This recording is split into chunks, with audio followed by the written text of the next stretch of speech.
The Wonderful Wizard of Oz by L. Frank Baum. Chapter 8. The Deadly Poppy Field. Our little party of travelers awakened the next morning refreshed and full of hope, and Dorothy breakfasted like a princess off peaches and plums from the trees beside the river. Behind them was the dark forest they had passed safely through, although they had suffered many discouragements. But before them was a lovely, sunny country that seemed to beckon them on to the Emerald City. To be sure, the broad river now cut them off from this beautiful land, but the raft was nearly done, and after the Tin Woodman had cut a few more logs and fastened them together with wooden pins, they were ready to start. Dorothy sat down in the middle of the raft and held Toto in her arms. When the Cowardly Lion stepped upon the raft, it tipped badly, for he was big and heavy, but the Scarecrow and the Tin Woodman stood upon the other end to steady it, and they had long poles in their hands to push the raft through the water. They got along quite well at first, but when they reached the middle of the river, the swift current swept the raft downstream, farther and farther away from the road of yellow brick, and the water grew so deep that the long poles would not touch the bottom. "This is bad," said the Tin Woodman, "for if we cannot get to the land, we shall be carried into the country of the Wicked Witch of the West, and she will enchant us and make us her slaves." "And then I should get no brains," said the Scarecrow. "And I should get no courage," said the Cowardly Lion. "And I should get no heart," said the Tin Woodman. "And I should never get back to Kansas," said Dorothy. "We must certainly get to the Emerald City if we can," the Scarecrow continued, and he pushed so hard on his long pole that it stuck fast in the mud at the bottom of the river, and before he could pull it out again or let go, the raft was swept away, and the poor Scarecrow left clinging to the pole in the middle of the river. "Goodbye," he called after them, and they were very sorry to leave him. Indeed, the Tin Woodman began to cry, but fortunately remembered that he might rest, and so dried his tears on Dorothy's apron. Of course, this was a bad thing for the Scarecrow. "I am now worse off than when I first met Dorothy," he thought. "Then I was stuck on a pole in a cornfield where I could make believe scare the crows. At any rate, but surely there is no use for a scarecrow stuck on a pole in the middle of a river. I am afraid I shall never have any brains after all." Down the stream the raft floated, and the poor Scarecrow was left far behind. Then the Lion said, "Something must be done to save us. I think I can swim to the shore and pull the raft after me, if you will only hold fast to the tip of my tail." So he sprang into the water, and the Tin Woodman caught fast hold of his tail when the Lion began to swim with all his might toward the shore. It was hard work, although he was so big, but by and by they were drawn out of the current, and then Dorothy took the Tin Woodman's long pole and helped push the raft to the land. They were all tired out when they reached the shore at last and stepped off upon the pretty green grass, and they also knew that the stream had carried them a long way past the road of yellow brick that led to the Emerald City. "What shall we do now?" asked the Tin Woodman as the Lion lay down on the grass to let the sun dry him. "We must get back to the road in some way," said Dorothy. "The best plan will be to walk along the river bank until we come to the road again," remarked the Lion. So when they were rested, Dorothy picked up her basket, and they started along the grassy bank, back to the road from which the river had carried them. It was a lovely country, with plenty of flowers and fruit trees and sunshine to cheer them. And had they not felt so sorry for the poor Scarecrow, they could have been very happy. They walked along as fast as they could, Dorothy only stopping once to pick a beautiful flower, and after a time the Tin Woodman cried out, "Look!" Then they all looked at the river and saw the Scarecrow perched upon his pole in the middle of the water, looking very lonely and sad. "What can we do to save him?" asked Dorothy. The Lion and the Woodman both shook their heads, for they did not know.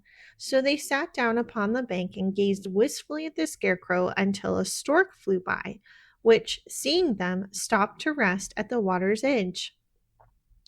"Who are you and where are you going?" asked the stork. "I am Dorothy," answered the girl, "and these are my friends, the Tin Woodman and the Cowardly Lion, and we are going to the Emerald City."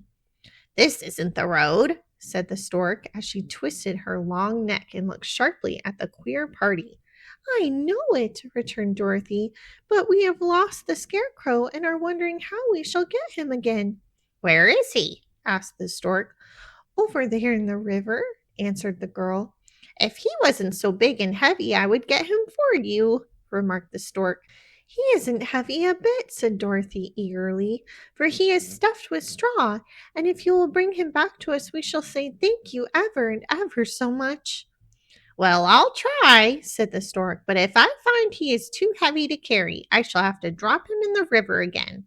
So the big bird flew into the air and over the water till she came to where the scarecrow was perched upon his pole. Then the stork, with her great claws, grabbed the scarecrow by the arm and carried him up into the air and back to the bank, where Dorothy and the lion and the Tin Woodman and Toto were sitting. When the scarecrow found himself among his friends again, he was so happy that he hugged them all, even the lion and Toto. And as they walked along, he sang, "Do-de-re-de-o." At every step he felt so gay. "I was afraid I should have to stay in the river forever," he said, "but the kind stork saved me, and if I ever get any brains, I shall find the stork again and do it some kindness in return." "That's all right," said the stork, who was flying along beside them. "I always like to help anyone in trouble, but I must go now, for my babies are waiting in the nest for me. I hope you will find the Emerald City and that Oz will help you." "Thank you," replied Dorothy, and then the kind stork flew into the air and was soon out of sight. They walked along listening to the singing of the bright-colored birds and looking at the lovely flowers, which now became so thick that the ground was carpeted with them. There were big yellow and white and blue and purple blossoms, besides great clusters of scarlet poppies, which were so brilliant in color they almost dazzled Dorothy's eyes. "Aren't they beautiful?" the girl asked as she breathed in the spicy scent of the flowers. "I suppose so," answered the scarecrow. "When I have brains, I shall probably like them better." "If I only had a heart, I should love them," answered the Tin Woodman. "I always did like flowers," said the lion. "They seem so helpless and frail, but there are none in the forest so bright as these." They now came upon more and more of the big scarlet poppies, and fewer of the other flowers, and soon they found themselves in the midst of a great meadow of poppies. Now it is well known that when there are many of these flowers together, their odor is so powerful that anyone who breathes it falls asleep.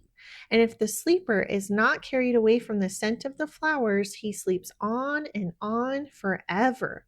But Dorothy did not know this, nor could she get away from the bright red flowers that were everywhere about. So presently her eyes grew heavy, and she felt she must sit down to rest and to sleep. But the Tin Woodman would not let her do this. "We must hurry and get back to the road of yellow brick before dark," he said, and the scarecrow agreed with him. So they kept walking until Dorothy could stand no longer. Her eyes closed in spite of herself, and she forgot where she was and fell among the poppies fast asleep. "What shall we do?" asked the Tin Woodman. "If we leave her here, she will die," said the lion. "The smell of the flowers is killing us all. I myself can scarcely keep my eyes open, and the dog is asleep already." It was true. Toto had fallen down beside his little mistress, but the scarecrow and the Tin Woodman, not being made of flesh, were not troubled by the scent of the flowers. "Run fast," said the scarecrow to the lion, "and we get out of this deadly flower bed as soon as you can. We will bring the little girl with us, but if you should fall asleep, you are too big to be carried." So the lion aroused himself and bounded forward as fast as he could go. In a moment he was out of sight. "Let us make a chair with our hands and carry her," said the Scarecrow. So they picked up Toto and put the dog in Dorothy's lap. And then they made a chair with their hands for the seat and their arms for the arms and carried the sleeping girl between them through the flowers. On and on they walked, and it seemed that the great carpet of deadly flowers that surrounded them would never end. They followed the bend of the river and at last came upon their friend, the lion, lying fast asleep among the poppies. The flowers had been too strong for the huge beast, and he had given up at last and fallen only a short distance from the end of the poppy bed where the sweet grass spread in beautiful green fields before them. "We can do nothing for him," said the Tin Woodman sadly, "for he is much too heavy to lift. We must leave him here to sleep on forever, and perhaps he will dream that he has found courage at last."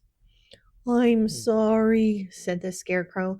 "The lion was a good comrade for one so cowardly, but let us go on." They carried the sleeping girl to a pretty spot beside the river, far enough from the poppy field to prevent her breathing any more of the poison of the flowers, and here they laid her gently on the soft grass and waited for the fresh breeze to waken her. Thank you for visiting my little cottage today, where every tale plants seeds of faith and wonder. Until we meet again, may your days be filled with beauty, learning, and joy. Keep the stories close to your heart, and remember, every page is a doorway home. May the Lord bless you and keep you, and may His light guide your path until our next story together.